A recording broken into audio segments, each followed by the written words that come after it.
राम राम दोस्तों, मैं संतोष कुमार सिंह हल्द्वानी से आपको सुना रहा हूँ बाबा की महासमाधि के बाद भक्तों के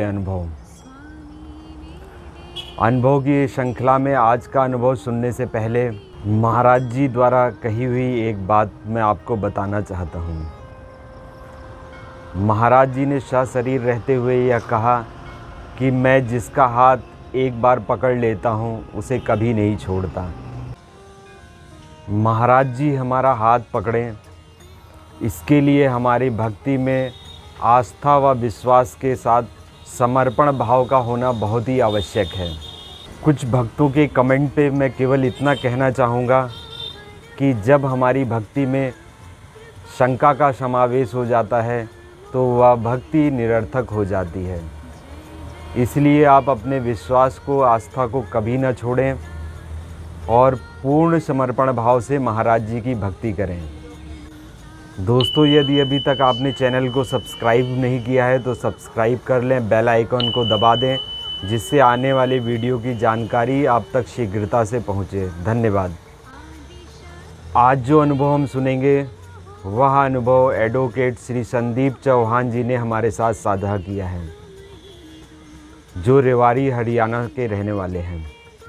संदीप जी 2016-17 की घटना हमसे साझा करते हुए बताते हैं कि इस घटना से पूर्व ना तो उन्होंने कभी महाराज जी का नाम सुना था और ना वह किसी ऐसे भक्त को जानते थे जो महाराज जी का भक्त हो।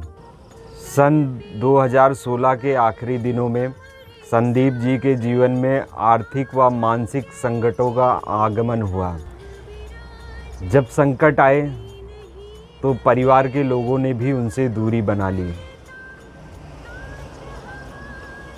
ऐसा अक्सर हम इस भौतिक संसार में देखते हैं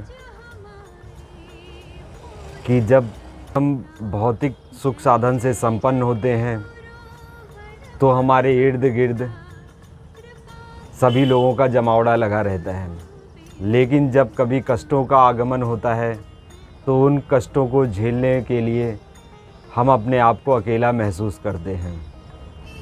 कुछ ऐसा ही संदीप जी के साथ भी हुआ। मानसिक रूप से उनकी अवस्था ऐसी हो गई थी कि जैसे मानो जीने के सभी रास्ते बंद हो गए हों। इस हताश अवस्था में वह वृंदावन चले जाते हैं कि शायद वहाँ उन्हें कुछ शांति की प्राप्ति हो। वृंदावन पहुँचने के बाद भी उन्हें मानसिक शांति की प्राप्ति नहीं होती है।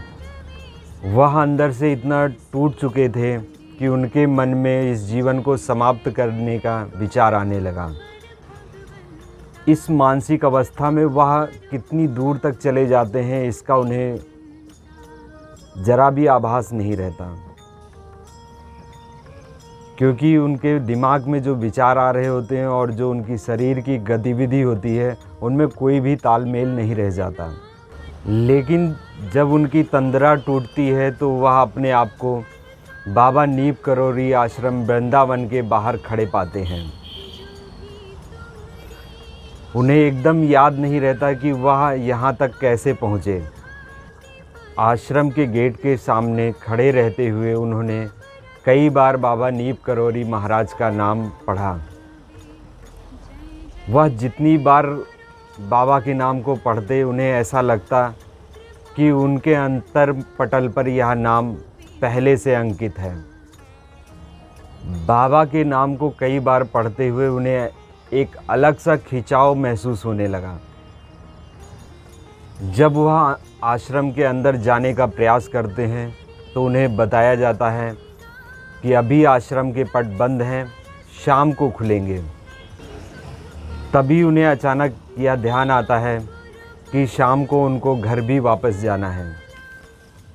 यह महाराज जी की ही कृपा थी कि कुछ समय पहले जिसे अपने जीवन से लगाव नहीं था उसे अपने घर जाने की सुध हो गई। जब वह वापस अपने घर पहुंचते हैं तो संकट वाली परिस्थितियों में कोई भी बदलाव नहीं आया था। सिर्फ उनके जीवन में एक बदलाव आया था कि उनके मन मंदिर में एक नाम स्थापित हो गया था और वह नाम था बाबा नीप करोरी महाराज। अभी उन्होंने अपने कष्ट भरे जीवन के 1 महीने ही बिताए होंगे कि अचानक ही अज्ञात प्रेरणावश वह अपने ऑफिस से सीधे वृंदावन धाम बाबा के दर्शनों हेतु चले जाते हैं। जब वह महाराज जी के विग्रह के सामने पहुंचते हैं तो उस अलौकिक स्थिति का वर्णन कर पाना उनके लिए शब्दों के माध्यम से संभव नहीं है।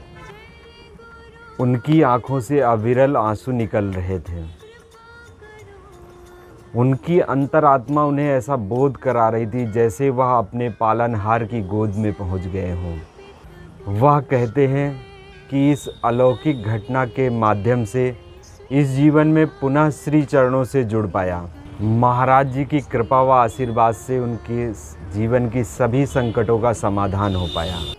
महाराज जी द्वारा कही हुई बात, मैं जिसका हाथ एक बार पकड़ लेता हूँ उसे कभी नहीं छोड़ता, यह बात इस घटना में एकदम चरितार्थ होती है। यदि हमारी भक्ति में आस्था व विश्वास है तो महाराज जी की दृष्टि हम पर सदैव रहती है, चाहे हम सुख में हो या दुख में हो। इसलिए हम सभी को पूर्ण समर्पण भाव के साथ महाराज जी की भक्ति करनी चाहिए। तो मिलते हैं दोस्तों अगले एपिसोड में किसी अन्य लीला के साथ। जय महाराज जी, जय श्री राम।